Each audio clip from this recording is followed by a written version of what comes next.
order or reform. Are they wrong?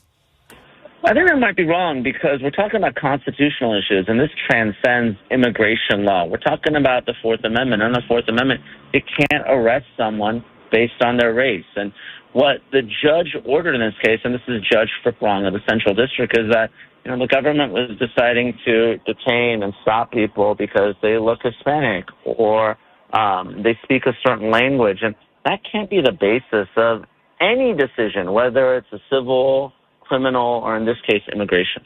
If the stay is not granted, where does this go? If the administration does not show that they did not base some of these raids on some of these conditions that were talked about on ethnicity, language, and so forth, what happens next?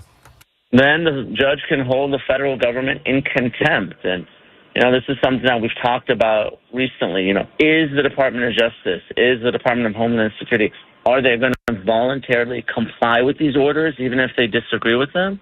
And if they choose not to do so, we're really talking about a constitutional crisis because there's really no way for the judiciary to actually enforce these orders. They require the executive branch to do so. Even the U.S. Marshals that, appear in federal court and protect the judges and the parties and the litigants, they work for the Department of Justice. So that's the question.